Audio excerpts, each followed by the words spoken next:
All right, Tom, I'm amazed we're even here, brother. After the rescheduling that we had to both go through, both of us and our families got sick to start the Yeah. year. So thanks for handling my reschedules to do this And again. myself as well.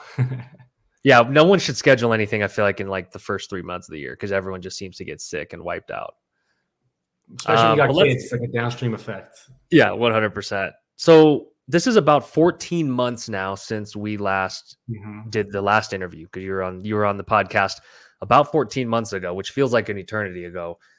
I Yep. just wanted to catch up with where you're at, where the business is at, how things are feeling, and kind of Hmm. what you're seeing out there in terms of like also agent, buyer, your inspectors, things like that. So yeah, what are things feeling like compared to 14 months ago? Yeah, so people are complaining about inventory, lack of inventory. The winter was obviously a regular, well, it's going back to like real old school real estate days Mhm. where, the winters were slow. We didn't experience that for a few years there because of the COVID times. Things were steady through the winter. So we kind of reset to like a normal winter where December, January, the holidays, those times were slow and you start to like feel that panic. You get in your head, you're like, am I doing something wrong? Are people still calling us? You get in, it's a head game. You get in your own head and you play that game through and through. And then it comes around. February started to roll around and things opened up. Now I've heard tales of other guys maybe struggling to have some work, but it hasn't been the case for us.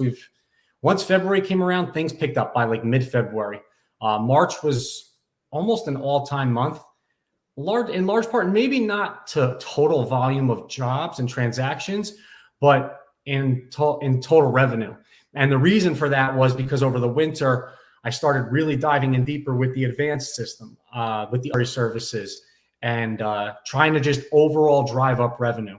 And so, even the volume was very high in March, but not our highest month ever. But I would say revenue was maybe amongst the highest ever because of just driving up the overall general price, like the average price of the inspections. Wow. So let's dive into this because I think some inspectors think we're just predicting a unrealistic future when we say, okay, if you're going to do 50% or 75% of the volume you were maybe used to after Mm-hmm. COVID, because we all got spoiled with a market that was not real reality, Yep. right? You sound like you're executing on, hey, let me go in and refine my upsells, the way I'm positioning things, and Yeah. maybe had an all-time revenue month without the volume. So can you dig in a little into like what you even looked at? Like, did you revisit, say, the action or the text or the email that goes out after they just book a residential? Or like, So yeah, what'd you do? Because this is amazing, by the way. Congratulations. I'm pumped about this. I was like, at first, well, I mean, I'm motivated to drive the price of an inspection up. Just, I heard you guys say like nationwide, it's X dollars, which is a really low amount. And Mhm. it blows my mind, first of all, because of what we're checking and what we're doing. I always use the reference of like talking about what things cost nowadays, just overall, right? I used to go get a haircut, it was $15. Now I go get a haircut, it's $40, right? Things are different. Times are different. And we're inspecting the entire house, all the systems, the appliances. One little stove oven appliance is $600, right? Just that one minute item that we're checking amongst hundreds of thousands of dollars of materials in a house. So I wanted to drive up revenue just in general, right? Yeah, and let me So let me jump in and clarify real quick for those listening. You're saying not just for the sake of driving up the price, but you're saying there's hundreds of thousands of dollars of systems within a home that you yeah, guys are inspecting and checking and putting your name behind. yeah, the value of the So service is high. right. So we don't mind any day or month that inspection prices should be going up. And to clarify, they've only gone up $100 on average over the last 7 years since we've been tracking it. So like Yeah. when we got in the industry, it was 350. That was 8 years ago.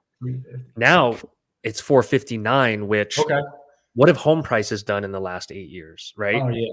Oh And yeah. so while they have gone up, I don't think they've gone up nearly to the magnitude they should have. So yeah, No. what did you dive into, if you don't mind sharing? Like, Yeah. what did you tweak, and what were some of the results you saw? So some of the ancillary services that I was already offering, like an oil tank sweep, which is very popular here in New Mhm. Jersey, I didn't have the upsell actions in place, or I didn't have allow upsell turned on. So like when a client is in the portal, if they don't have that service, they're able to just click that button and request it.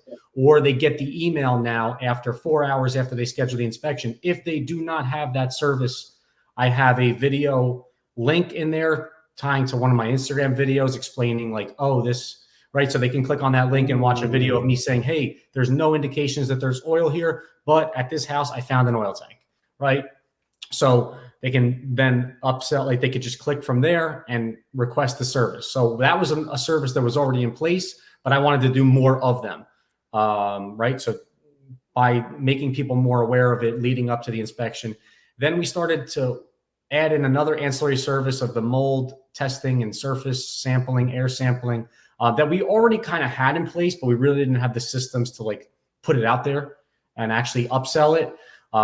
So I talk and communicate with a lot of inspectors that I'm friendly with.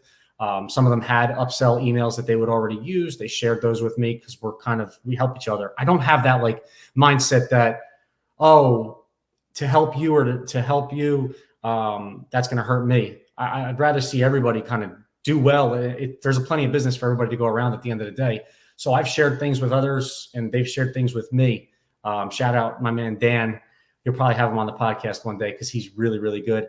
He shared that with me, kind of tweaked it a little bit to cater to us, and then put that in place. So another email that if they don't have that service on there, they can request that to be added on, right? So putting those systems in place, added on just to our overall revenue. We're now, I want to say our average inspection is like $840 or $850 right now this month. That's average inspection. So I still have a goal of driving that up because I feel like we're providing a service that we're checking hundreds of thousands of dollars of materials. The value of the worth of the service is there. So I think that the service charge should reflect that, obviously. Congratulations, first of all. And I almost want to normalize this price point because say if you're a home buyer, an agent watching, where we came from should not make us feel like $800 is a lot of money. And I think we almost have to get rid of what we thought of in the past and understand just how much value is in a home inspection. So I don't know if you want to speak a little to the types of things you've even caught, like if home buyers are listening, of these are the things we save. And like we could do the math and probably say on average, tens of thousands of dollars, if not in the six figures, could be avoided if you didn't get a home. No less than that on a daily basis. On a daily basis, whether it be finding an oil tank buried under the ground, whether it be a foundation issue, that it's all correctable. And I try to tell that to people when I'm putting it in perspective. This can be corrected. However, this is going to cost, it will be costly. And if you were to put a number on it, it's probably even hard to quantify. But when you really get into, the specifics of one job at a time, you can no less count out $25,000, $30,000 in damages or areas of neglect that you have called out on that house that they're going to now take and utilize to their advantage to negotiate or to make a decision whether it's the right thing for them or not. So, and make the house livable. And education wise, I think homeowners maybe underestimate what they don't know about a home before they move in. And so much of this equips you, whether you're taking care of it at the closing or if the seller's taking care of it or not. I've been on the agent side, I've been on the buyer side. It's tens of thousands of dollars worth of value. And no one bats an eyelash at the appraisal, which is $1,000 now because it's required by the lender, which is kind of BS in my opinion, because the appraisal objectively provides less value than the home inspection. Used to be $500, $400, $500 for an appraisal, right? Yeah. And so no offense if you're an appraiser watching or listening, but what you do is more money. Requires far less skill and knowledge than a home inspector. Yeah, and everything is more money now, right? So your daily life, living your daily life, everything costs more. And so, that the market has to follow that for, a service that takes on a lot of responsibility, the liability that we bear for all these systems, right? It's got to reflect that at the same time. We feel like we're providing also an excellent service to people. Like I take a lot of pride in the service that we do provide, because I think that people, when they pay for that inspection, they don't know what to expect. And then they get all the reports and all the language, all the different things that come with it, us following up with them, answering their questions. You may not get that in other places. So you want to pay less, then okay, that's fine. But I feel like our service also reflects what we're charging in a strong way. I don't understate that. This is why I love having you on, because you're great for the industry. And I think as an industry, we can't state enough how much the bar needs to be raised and the expectation needs to be up here with kind of where you operate at. You mentioned something important with inflation, because as small business owners, you guys don't get the cost of living raise that some people get in their jobs. So you have to give it to yourself by providing more value and increasing your price over time, because inflation is being a little pesky. It's not going away. And you guys have to keep up with that. And so I think that's a good homeowner expectation too. I know things might change with the NAR shakeups, but either way, it needs to be a PSA that home buyers almost should look forward to the home inspection, because it's going to save them money on negotiations and they're going to learn about the home they're going to move into. Yeah, there's the education perspective of it. It's the education perspective and the protection perspective. There's two large factors in there. You're paying to get educated on the house and informed on the house, but you're also paying to protect yourself at the same time. There's two aspects to it. Switching back to inspectors, do you think some in our industry lack the confidence to charge what they're worth, to raise prices over time, provide more value? Like what is the barriers there? Because for whatever reason, you're more an exception instead of the rule. The guys in my circle that I talk to are kind of within the same space or same area as me, I would say, like from a price perspective. Like we all shoot those numbers. I don't hide anything. I'm an open book. Like I'm not trying to hide those things from anybody. I'll give them my whole price listing. I don't advertise my price listing online, but to the people that are in my circle, the inspectors, the 5 or 6 guys that I talk to on a pretty much daily basis, I share that information. Now, why do I think that some others, maybe I use the term like undercut the market? Maybe they don't have the volume, that lets them in the door. I'm not sure if that is the right way to say it or wrong way to say it, but I don't know if it's a lack of confidence as much as, hey, this, I'll get hired for a job if I'm providing it at a lesser service, or they're not paying the amount of money maybe that a company is investing into their company. Like, what you're paying in your fees for your software, what you're paying in your fees for your equipment and the things that you're using, the tools you're using. If you're just showing up with a flashlight and a moisture meter and that's it, right? That could also reflect the service that they're providing. If they're charging less, it doesn't mean that they're not as informed, that they don't have the same knowledge. They might be way more informed than, somebody here talking right now. But it's an overall service. You're in the business of customer service. This is a customer service business, right? And so you want to provide the service at a level that you're charging. You're a reflection on all the people that are referring you, all the agents that are referring you. As soon as they give out your name, you're a reflection of them. So you got to take that serious as well. But I as far as the lacking of confidence, I don't think that's the issue so much as just worried they're not going to maybe get the jobs where, you have to negotiate with somebody. People look to negotiate, obviously, the pricing. And sometimes it's really hard to stay steadfast on your pricing. I fold sometimes. Like I feel it. You have those conversations and it's hard to you don't want to just be charging because they're charging. You feel like you really believe in your service, right? But sometimes those conversations are hard to have where somebody's asking for a discount or whatever the case may be. And maybe some others are a little bit more lenient or able to do that. I try to stick to our pricing because I feel like, it's our livelihood, right? This is what we do for our families. We provide for our families with this. And so, some of my friends use the analogy, like, okay, you do it for your livelihood. I'm going to pay you your full price. If I asked you to come help me move boxes, I'm going to get you a pizza and a beer and call it a day. I'm not going to pay you to come help me move boxes. But if I'm going to hire you for an inspection, It's your livelihood. It's what you do for a job. It's what you provide your family. So you have to honor that pricing, and that's a tough thing to do sometimes when you know somebody. You try to always cut breaks where you can if you know individuals on a personal basis. I really do. Sure. But you also have to keep in mind and bear in mind that your time is valuable, right? 3 hours on an inspection, maybe an hour commute, whether it be a half hour there, half hour back. You got to go back for a radon canister. You got to spend time doing a report at home, because as good as we are with using the report software, the Spectora software on site, there's still, if you want to be accurate with all the different nuances that we see at a house, it still takes us time at home to clean up a report and actually make it accurate. We got to build our template a little bit more. That's a different discussion, and we can get into that. But there's still a lot of editing that goes on, even though we're reporting on site. There are so many nuances and different things that are happening in the house that just can't be templated out. They have to be flagged and edited at home. That's the way we've been doing it.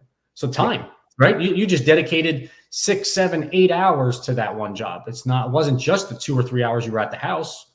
There's a lot more time that goes into it.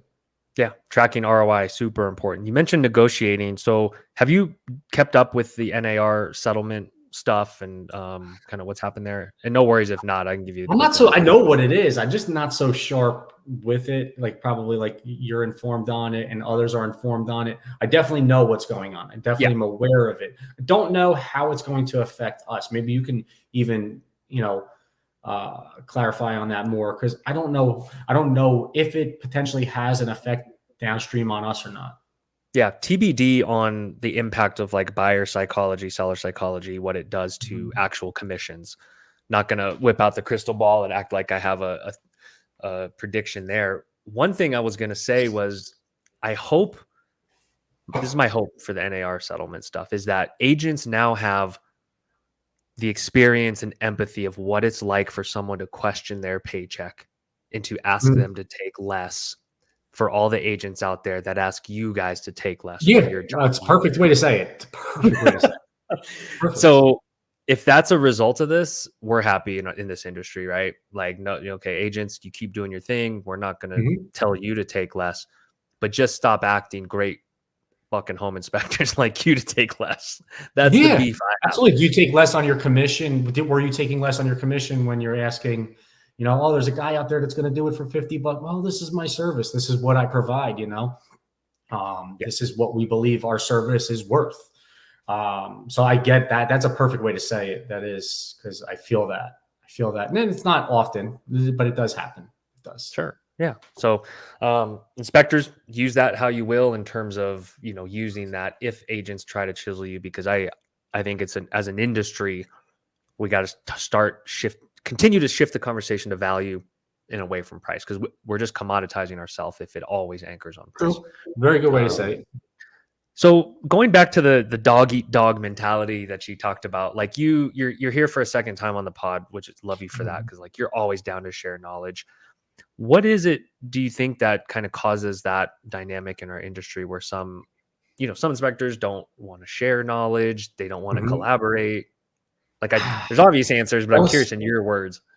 Jealousy. I got a couple good stories about that, actually. That just came to my head as I'm thinking about that mindset, because I feel like I feel like I'm in the right headspace with that, where I want to see the others that are around me that I know be successful too, right? That kind of elevates all of us.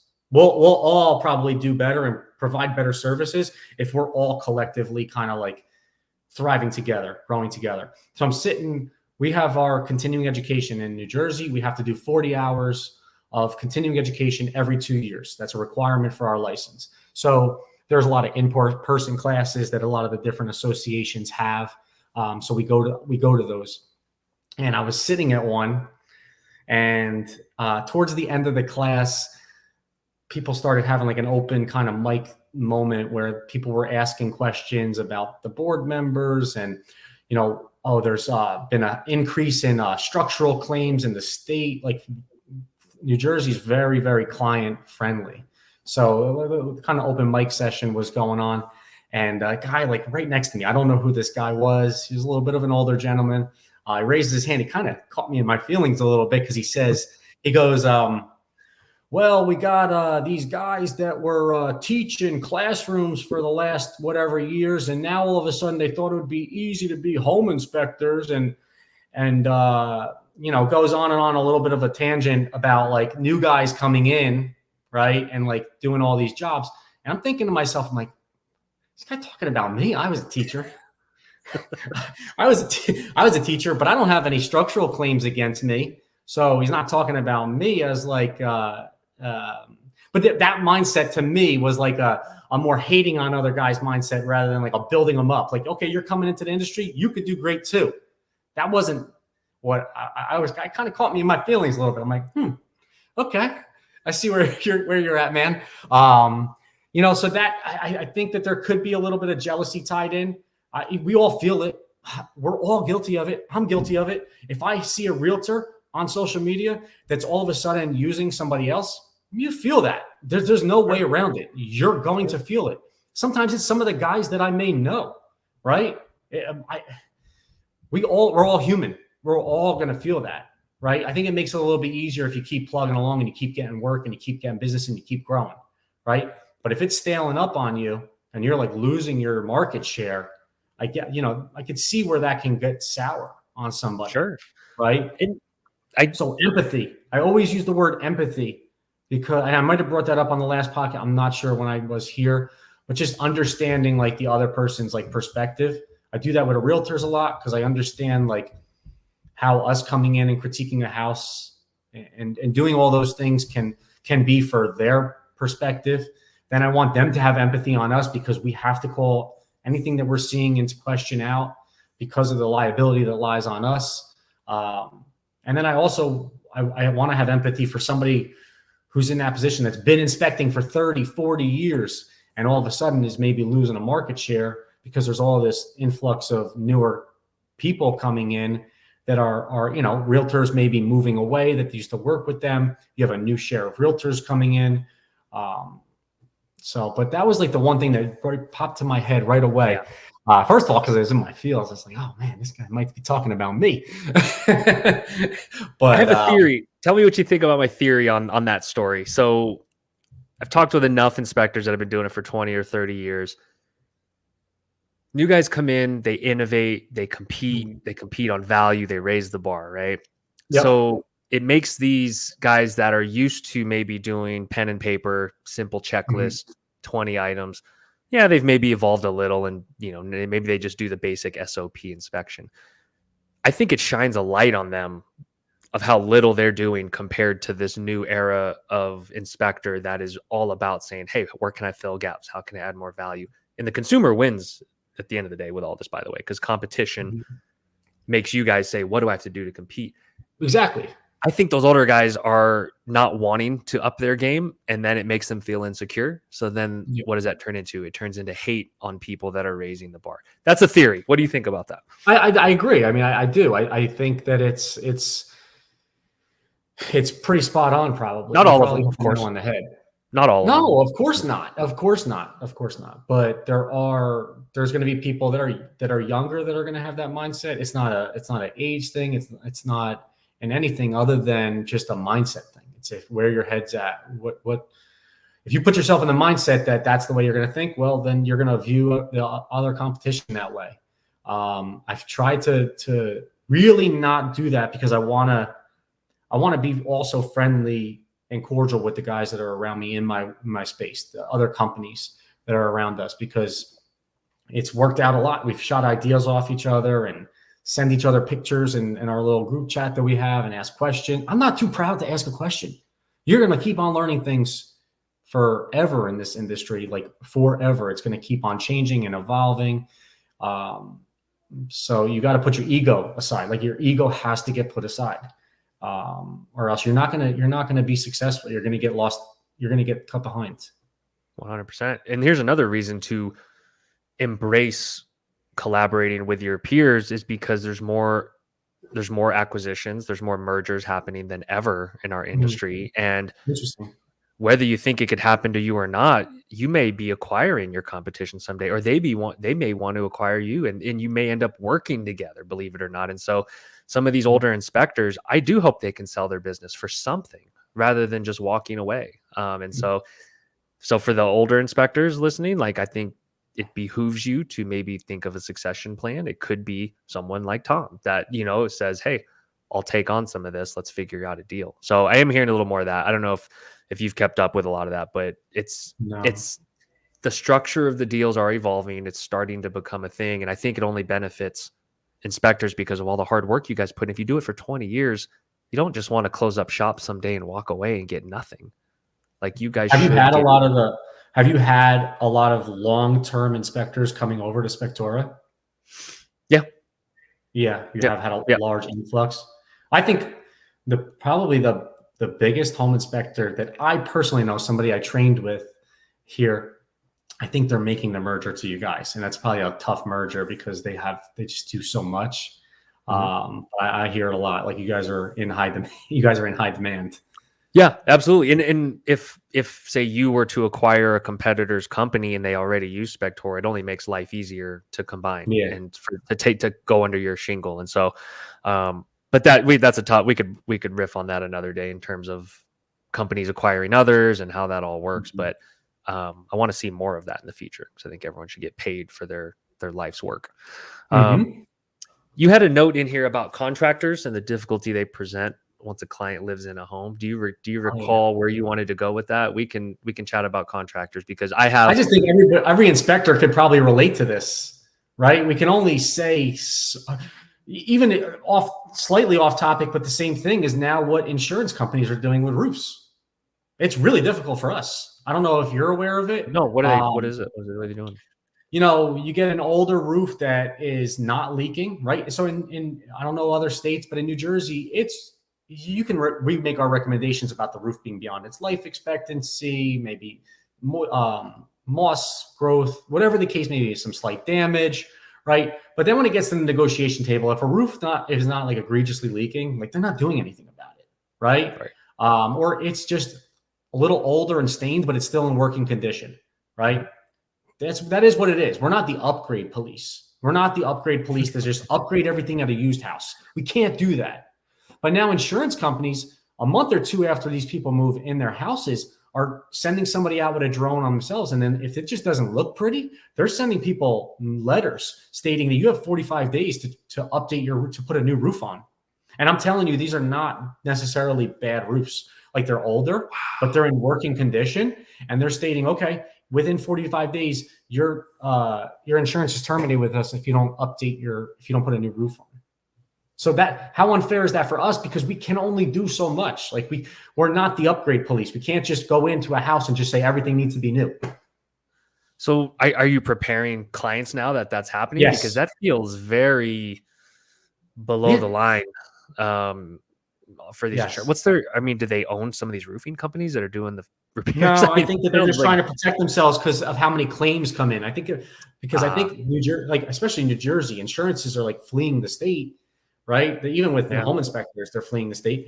And so they're trying to protect themselves, right? So they send somebody out, doesn't go in the attic, doesn't go look inside the house, just goes and looks at the exterior roof.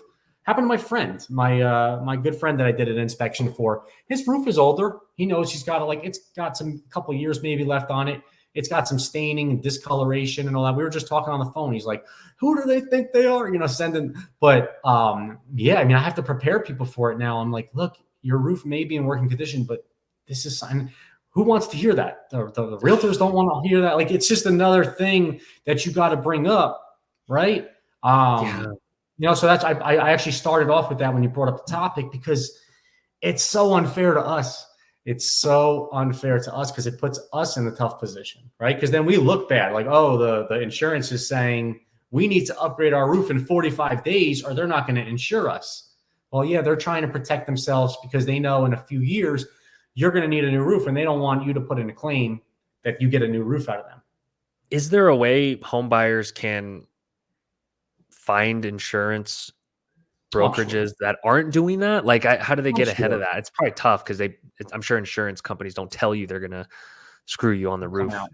You know, Yeah, after I don't know the ins and outs of that, but you can always obviously like say, okay, I'm going to call up other insurance companies and I'm going to switch, right? right, But it's right, just an unfortunate thing. So that goes along with the contractors, like the follow up stuff, right? Where you start getting into the upgrade police, like all of a sudden this needs to be upgraded, that needs to be upgraded. Okay, well it was working, or it is working as it's intended to right now. Sometimes that makes for like little tough situations to come up, and I think all inspectors probably can relate to that, where contractors can talk a big game after the fact, 6 months down the road, a year down the road. Oh, your inspector didn't say this. That's the famous line. Like, okay, well, there was like people's living stuff like blocking everything inside the house when you were there, or whatever the case may be. There's you do high volume, you're going to deal with situations. It's going to happen. yeah, it's just a matter of time. I brought it up to you. I brought it up to you before we went live. I'm an open book. I'll talk about, I don't care. The last time I came on the podcast, I get to the office, I open up the mailbox, and there's the first ever demand letter from an attorney, right? There's the first ever demand letter from an attorney. So I'm going to go on the podcast with you in 25 minutes that day, back a year and a half ago or so. And I'm like, oh man, this is like a $7,000 request for a water heater. I'm like, a water heater for $7,000? What's going on here? And something happened. I guess the property was vacant. It was one of my inspectors did an inspection. Water heater was working. 2 months later, clients close. Not sure. We never got notified, never got called, because in our contract it states, hey, we're able to come back to the house. Like if you have an issue, we'll come and see what's going on. And so like their pilot went off or something on the water heater. We don't know what really happened but the plumber came in, sold them a new water heater. It was older. We put in the report. It was 10 years old. Contractor comes in and says it's 15 years old. Got the sticker that says it wasn't, because it says it right on the sticker. But installed a $5,500 water heater for them. And they wanted their inspection fee and this and that. But so, we weren't notified, but that's a contractor coming in all of a sudden, just red flag. 3 months later, no empathy for the situation. Like, oh, well, maybe it was working 3 months ago and this could happen. It's a mechanical system. They break. This is very common. You find yourself in those situations. Unfortunately, we've been in business for 5 years now. We've done a high volume of transactions. Comes with the territory, but it's a difficult part of the territory. It's a stressful part of the territory. If you're enjoying family Sunday at a party and you get that text where it's like, oh, something's wrong, or whatever the case may be, that's always lingering and it's always there. And it's something that just comes with the business. You're going to have, if you're stepping in, you're going to have to prepare yourself for that, because you're not avoiding it no matter what you think. If you do it long enough in enough jobs, it's not going to stay perfect. No house is perfect, and they're not going to stay perfect. That was one of my highest performing reels on Instagram. I don't know if you saw it as a PSA for contractors of let's stop this throwing inspectors under the bus trend, because inspectors are now becoming a source of referrals for contractors, whether formal or informal, whether they are allowed to, whether you have to give 3 plumbers, whether you do it and get paid for it. It's happening. And so I just want contractors to have more empathy and understand that, like, your guys' job is not to recommend replacements. Like you report if it's working. If it's working, if you see damages in areas or whatever the case may be, we're going to report on all that 100%. But just because it's old doesn't mean we say, okay, it needs to be replaced. That doesn't mean that. And it's just. So contractors, give inspectors the benefit of the doubt. There's a chance it was working when they were there, maybe a year ago.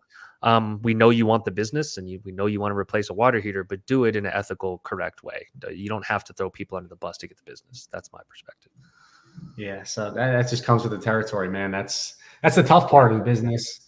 That's the tough part. It is. And I bet you out of 1,000 inspections, you're probably going to get 2, 3, 4 of those instances. That's not scientific, but would you agree that it's like you do this along? Yeah. And it all comes down to the understanding of that it's an individual. You're dealing with people, you're dealing with humans, and everybody's different, right? And I have to have this conversation sometimes with people where people are asking, Is this a big deal or is that a big deal? And I say, hey, it's all relative. Like what's a big deal to you may not be a big deal to somebody else. We go in these houses and people have a bucket under their sink because of a leak, and they have a plastic rag around a pipe that goes through the roof because it was leaking, right? So to them, it wasn't a big deal. But a little drip leak off of a different faucet might be a big deal to somebody. And that's where you get into, like, you're dealing with people, you're dealing with individuals, and everybody's different. So, you know, when people ask that question, I give that little speech. Like, I can't answer for you what's going to be a big deal to you. Only you know that. I can say that all these things should be fixed. But then, like, when you get into the, 1,000 inspections, maybe you're going to get X amount of calls for whatever the case may be. That's, you know, it really comes down to the understanding of the client, understanding of the person as well, too. You know, some people have a different mindset. Some people are looking maybe not to get you, but like, oh, I have an opportunity here now, right? Sure. I'm going to go back. I'm going to circle back on this. Sure. There's going to be victims. If it's something that I really got to take ownership of for the company, I will do that. I'm not afraid to do that. I will do that. And I've done that before. I'll take ownership of anything that's like, hey, you know what? I agree with you. And people appreciate that. I'll tell you that right now. People appreciate that. And I'll keep being that way. You know, I don't want to just be a punching bag ever. Like, I'll just say yes to everything. I know when the situation is like, hey, no, like, there's nothing that we could do here. Like, this is, you know, you own a house. This is part of the game. But there has been instances where if I feel that way, I'm going to help somebody out. And I think they really appreciate it. And it's the way I've handled it so far. And it's always worked, you know, in my favor in the long run. And that's real. That's not me just faking it. That's like that's real me. That's how I'm running this business. That's how I'm operating it. Oh, there's so much to learn here from what you just said. I really love how fair and honest you are and how you handle things. But then the way you worded, hey, homebuyer, I can't answer for you what's a big deal. You tell me. I'll put things into context in terms of what I see. But like, you're almost giving them accountability to say, oh, you're right. To me, that's not a big deal. So let's move on. Like, it's not you saying it. Because then I think inspectors can get themselves in a little bit of trouble when they start overlaying their opinion and lens for the buyer. Because then buyer gets told something different 6 months later, and they're like, oh, he talked me in or out of that. Whereas you give them accountability. So I mean, you should teach a master's class on that for inspectors, on how to involve the buyer to get their mind thinking about what's important. Yeah, you're dealing with individuals, and every individual is different. They all have different circumstances. They all have different financial circumstances. Somebody's going to replace the roof and not bat an eyelid. They're not going to bat an eyelid. And somebody else, that's going to be catastrophic to them financially after they first just moved in, right? And that's just you can't subject it. Like, you can't quantify that in real time. You don't know that person, what that person's going through, what that person's dealing with. So yeah, like you said, I kind of try to put it back in perspective to them, like bring it back to, okay, you have to think about, you know, what's going to be a big deal to you. Is what you're saying. Yeah. That's the common thread, I think, between all the successful people I've had on the pod is their way in which they communicate relative to other defects, how big of a deal something is. You mentioned learning when to say no, or when something just isn't truly in your realm and ability to solve the problem or impact the client. Do you have any stories or situations where, you know, in your heart and in your bones, you did everything by the book and correctly? Yeah, absolutely. But you just had to stand up for yourself. Like, absolutely. Yeah. Recently we had a client, another one of my inspectors, we had reference pictures of everything. 4 separate times in the report, he recommended a plumber or HVAC contractor to service areas of the boiler system in general. He had pictures of the boiler. I showed it to my licensed plumber that we have a partnership with. He said it was a great looking boiler. It was 21 years old, I want to say, 21-year-old boiler. Relative, I mean, it's older, but it's not ancient, right? And it looked great from the exterior point of view, pictures wise, but we still made 3 or 4 separate recommendations for that to be taken care of in different ways throughout the report. They moved in and an issue occurred with the boiler. Some kind of gauge inside the system went, whatever the case may be. Full transparency, they contacted us, upset, said that the boiler should have been written, like the plumbing contractor, who's also an inspector, said the boiler system should have been written up like as whatever it was that he said, right? But I had picture evidence showing what the boiler looked like, showing that it was working, all these different factors. I said, look, they were asking about insurance and all those questions. And I said, look, there's nothing I can do here. We recommended contractors to look at these systems. Like, we're not the upgrade police again. It was working when we were there. We can't just go and tell every homeowner that we go into the house, oh, your boiler's 20 years old, you need a new boiler, right? We can't do that. So I had to, it wasn't a situation where I was like, oh yeah, I'm just going to buy you a new boiler. Okay. Like, I can't do that. I got a family. I got kids myself. And so I felt like that was one of those situations, because it was recent, that it comes to mind. Don't know where that's going to go. I'm going to let that play itself out. And I'm so open. I'm so open about these things. I don't feel like everybody else would maybe talk about them, but it's real. It's like what we really deal with. So it's what you deal with. It comes with the job. And I don't know if this is another PSA for home buyers, but like lots of contractors that come in and evaluate a major system, they are a business too. They probably want to install a new one for you. They will probably say, this is X years old, you need a new one. Consumers need to educate themselves on if they accept that or not, because they can't just say, oh, you say I need to get a new one, that's my inspector's fault that he didn't tell me I need a new one. So I look, because when I have contractors here, I assume they're going to tell me to replace everything. It's up to me to decide, or I press them to be very honest and say, if this was your grandma, would you have her pay out of pocket for a brand new one, or would you tell her? And then you got to think about all the stuff that we see. And even though it's okay, a 20-year-old boiler, it looks great compared to some of the stuff that we see. You go into the next house and there's a 75-year-old boiler that's, crazy corroded. It's working, but it's like in really poor condition. Okay, well, that's getting written up a little bit heavier and differently. Like, it's all relative in perspective. And so you only still, the buyer only sees that one house that they're focusing on. That we see hundreds and hundreds and hundreds of houses in different scenarios. And on a grading scale, like, that boiler was great. We weren't even thinking twice, but it's a mechanical system. My 2-year-old Chevy Silverado, like, the transmission valve body went on it a couple months ago. What am I going to do? It's a mechanical system. So there's been those situations where I've had to take that stance, and I don't want anybody to feel like we like slighted them. That's not what I'm trying. That's not why I'm running this business. Like, we talked about revenue and money, but that's not just the sole purpose of why I'm running the business. I'm also providing a service. It's customer service. And that's why I'll take ownership of anything I feel like, if I ever feel it's necessary, if I even feel it's like questionable, I'll step up to the plate. I really, really will. And I have, but not in a situation like that. I'm just not going to do it. Do you guys think, or do you guys do any proactive education? Is that kind of what your social is for? Do you use your blog to get ahead of some of these things? Because I think life's all about expectations. And if buyers on site, I do a lot. I do a lot on site, obviously. Like, when prior to the inspection, maybe in the driveway or something. Yeah, just putting things in perspective. And I have that conversation all the time with people about, hey, look, your water heater is 8 years old, and life expectancy can generally be 7 to 12 years on this. It can last 2 more months, 2 more days. It can last 10 more years. I have that conversation. I just, my team of inspectors, they're out there now, like, on their own for the most part. I've almost thought about, because I get good feedback about everything, but I'm still not there. And I've even thought about, like, when I was a teacher, I hated observations. Like, I thought that was, but it was like part of the job. Like, you had to get observed, right?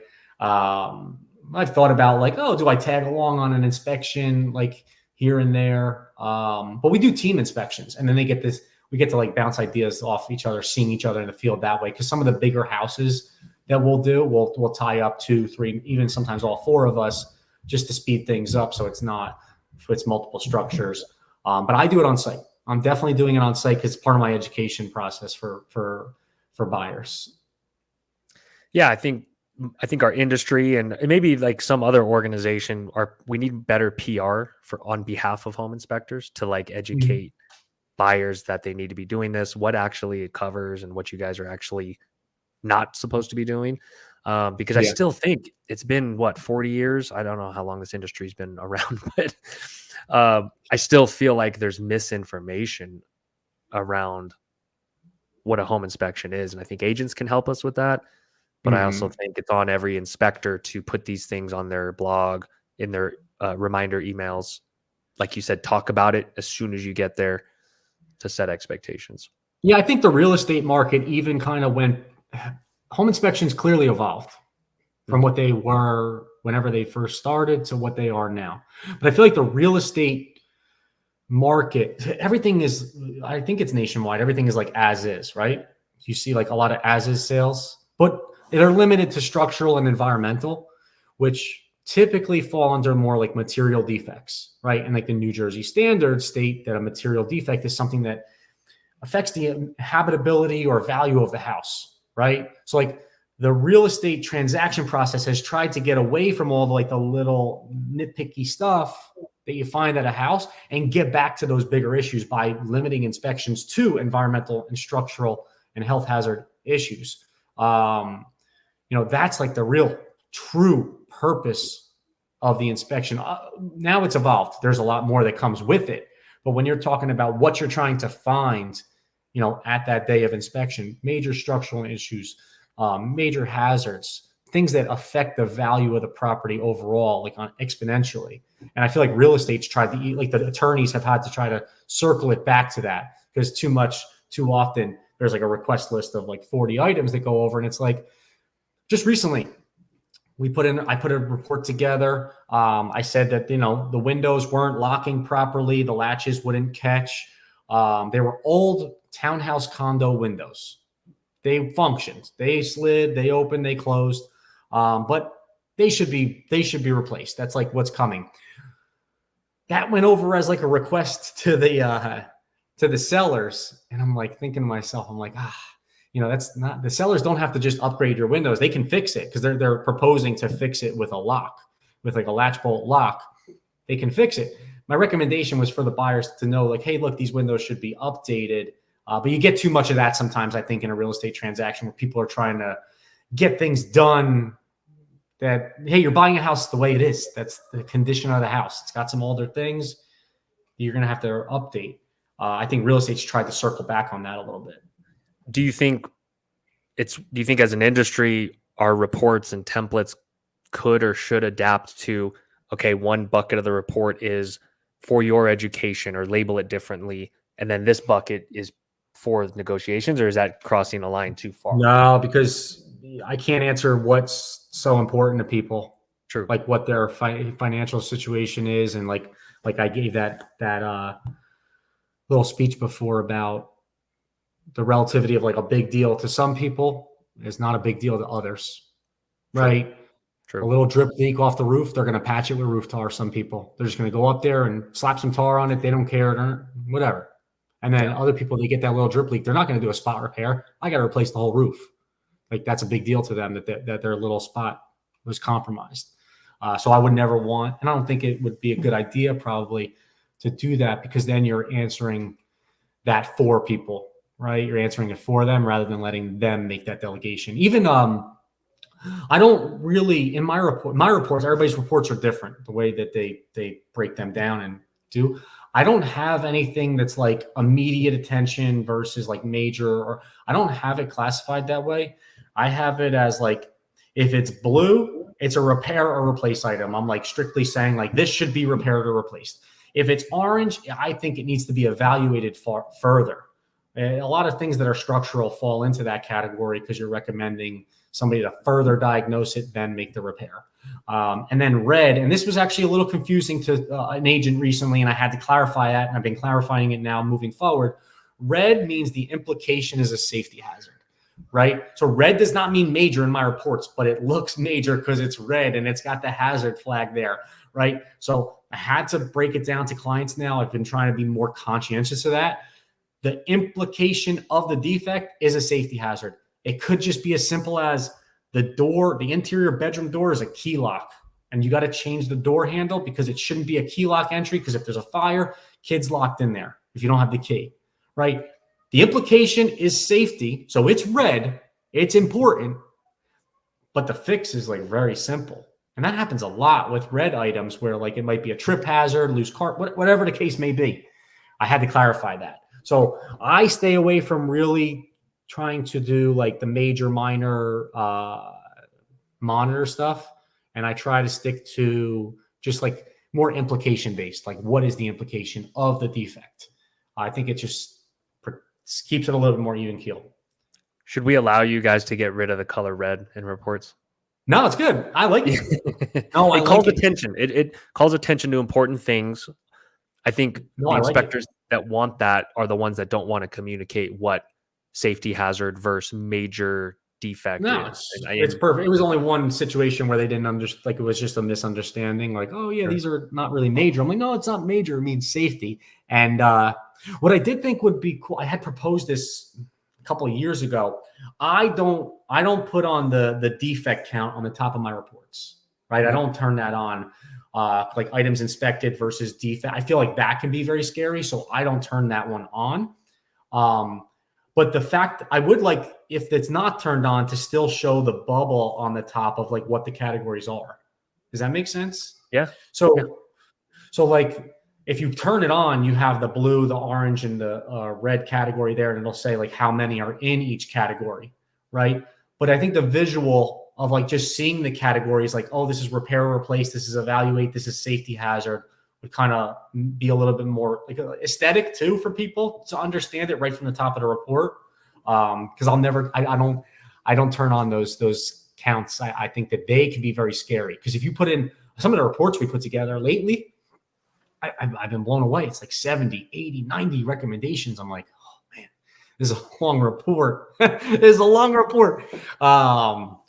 You know, and my I want to just get the facts across to people. I don't want to just like them to see that and be like, oh my God, like, is this house bad? I don't want to get that question, because it's all relative, you know? Right. I know some inspectors will put a standard informational section that's always checked at the top that kind of defines what's what. They'll add an image and like that. So maybe we could talk about that afterwards. But what's the law in New Jersey on you guys being able to work with, recommend, whether it's mold remediation, plumbers, electric, HVAC? Like, do you have to recommend 3? Can you not recommend anything? How is that set up in New Jersey? Oh, we can recommend. We're not allowed to take anything from somebody that like we contract out, like, or well, not that we contract out, that we recommend out, right? Sure, like, there's no kickbacks or anything like that. But do customers ask a lot if they're just like, hey, you told me to service this boiler, like, do you know a guy?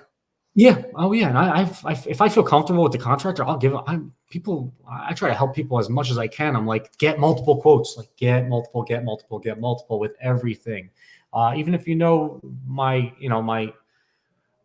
contractor's coming out, like get another person to come out and give another recommendation. But as I've come across people that I really think do great work, one of my top realtors, her husband, young guy, does electrical work. He's a great electrician, phenomenal. He did some work at my own house because I trust him like that. I'll give his name out proudly. Like, I'm like eager to give his name out because I know that it's going to get done right. He's going to be honest with them, and he's going to go do the right job. I'd rather it be like that. I'd rather it be somebody. I'd rather them ask me for a contractor or a recommendation. I'd rather if they had a problem, I'd come up at their house 6 months later to ask me for a contractor. Like, I'll send you. I'll give you recommended people. Ask me. I'll even come look at it. I'll take a look at it. I don't fear that. I don't fear that at all from a perspective of like giving out a contractor, because at the end of the day, it's their name that it is a reflection on you, no doubt.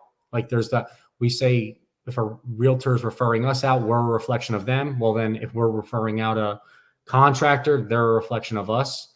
So, you have to bear in mind that too. But I don't fear it. These guys that I do give out, I feel like do really good work. There's no pause from me.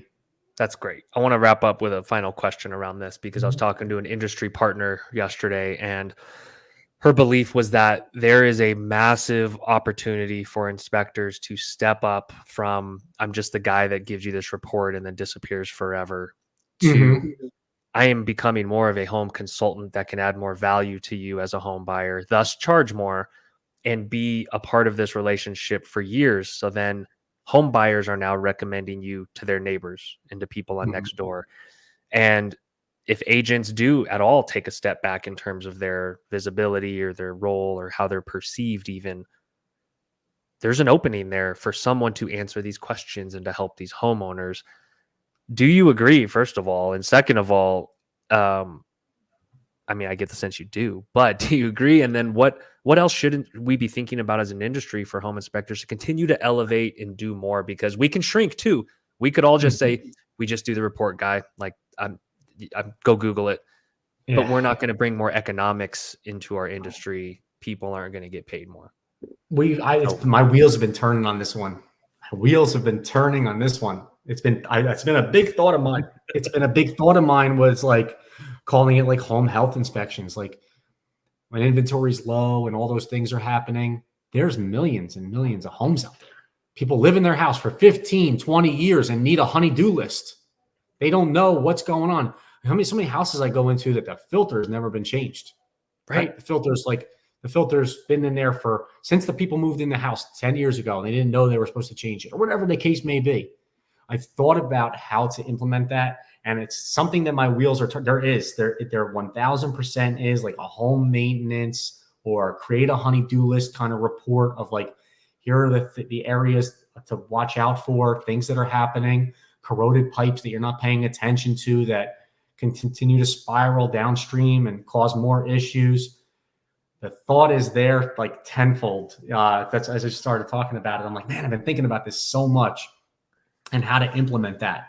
And the reason I started thinking about that was I haven't never paid money to like market. I've never really done any marketing. I've always mostly been organic.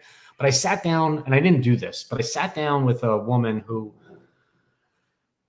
she was doing a magazine for one of the nearby towns, but it goes out to like affluent homes of that town. Like it went out to like all the homes in that town. And so when she proposed to me to like I didn't do it, but when she proposed to me to get into the magazine and be like a sponsor or a partner, whatever the case may be, I'm like, well, those people already live in their houses. I would have to create something that got me into their houses because they're not moving, they're not selling, they're not buying. And then I got my wheels turning like, oh yeah, people need inspections probably on their own house. And that got my wheels turning on like, oh, I'll get back to you. Like if I ever decide to do this and like open this branch of my company up, I would 1000% like then look into doing it. But right now it doesn't work because I'm more just doing for transactions and real estate. So the thought is there. I think it's 100% the proper move. It's just thinking about how to like market it, implement it, what kind of a service to put together for people that it's probably got to be maybe a little bit of a different price point, right? Because it's not a necessity now. It's like a luxury, if you will, or like hey, we're just doing this just because, right? It's a different circumstance. They know their house very well already. So it's not like you're going into a house that's completely unknown to everybody. Right. That person can probably tell you a lot of problems that are happening with their house already. So you're not coming in uncovering everything from scratch, right? There are still things that you're going to uncover that they're probably not aware of in that house, the filter, the maintenance on certain things and all that. So it's got to probably be a different price point, right? I would think. Maybe I'm wrong. I don't know. But what was your perspective on it? Because I think it's there. I think it's definitely something to do. I love it. And I love even live brainstorming with you on positioning it as what have you been neglecting, Mr. and Miss Homeowner? Like, there's those 3 or 4 things you've been meaning to get in that crawl space and see if there's moisture. You've been meaning to change that furnace filter.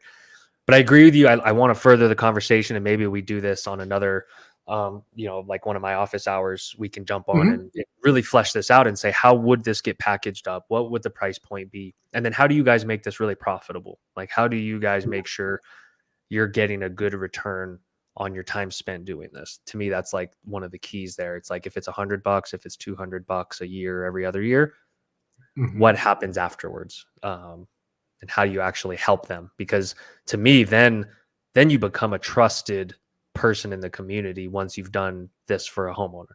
Once you've come into my house, like the follow up to a contractor coming in and telling them that they need X, Y, and Z done. Like contractor comes in and says, "Oh, this all needs to be changed." Like we're not going to diagnose anything. No, we're not like to that level. We're not the experts, right? But just to be that like that third party second opinion, to help guide somebody in decisions. To be unbiased in that situation, I believe there's something there. I've never thought of it in that way till you just said that. So I think it gets me excited about it because I have felt this more and more the last 5 years or so of being a homeowner. I have wanted a Tom to just like call up and kind of get an unbiased third party opinion because I'm just out here guessing and spending thousands of dollars sometimes on a guess. Yeah, I always end up doing it for free. I gotta like monetize it because like my real quick. I know we gotta go. The place I always go to for like acai bowls and protein smoothies and all that stuff, they're opening a new location and they were having moisture intrusion issues as they're renovating the entire building. They had their builder like install a flashing in the back of the building, but water was still getting in there. I was like, don't worry. They hit me. They contacted me because I always go in there. They know me. They're like, can you check this out? Can you give us a third party unbiased like view of what the problem is? I went over there. I actually diagnosed it pretty easily. Like it was simple to figure out. And they were like, "Oh, what do we owe you?" I'm like, "No, it was nothing. It was easy for me. Like that was not a problem, but I got to monetize it at some point." Like that's the thing I feel bad about charging people I know. I just feel bad about that. But I got to like monetize it, like actually make it a concrete service, and it's there. I'm gonna brainstorm on it more now that we're talking. Yeah, I was gonna say let's do this offline, and then we'll connect again in a couple weeks, and maybe do another live session where we try to package this up and say, okay, what would it take to get like an MVP off the ground for this, just to get some opinions, get some feedback on it. Yep. So thanks for having me, man. I appreciate it. I hit you up and you're like, yeah, absolutely. So I appreciate it a lot. It is awesome. I always love talking to you. I wish we kept in touch more, but like let's do more stuff together because to your point on your group chat with your local kind of peers there, we're creating a new community for Spectora, and what it's going to be is like that but like on a national level, and people can segment off and connect with other people that are like-minded. And so if you'd be open to it, there's going to be opportunities to kind of get involved more, and we'll make it worth your while, obviously, because you have a ton of knowledge to share. So like a mentor type program possibly could be in there. So I thought of you when I thought of people that would like kick ass in terms of like helping new inspectors. Thanks, man. I appreciate that. Yeah, I like to help. I think that's why I found this business. I think that's why I've always done the roles I've done. I think ultimately it comes down to like helping people. And I thought about it. I thought about that. Every role I've ever had was ultimately like helping, right? I just have like an instinct to try to do that. So I'm open to it. Let me know. Awesome, man. Hey, this is awesome, dude. I appreciate you. And we'll keep each other accountable. We'll jot down some ideas and follow up. Cool. All right, brother. Thank you. Take care, man. Have a great rest of your week.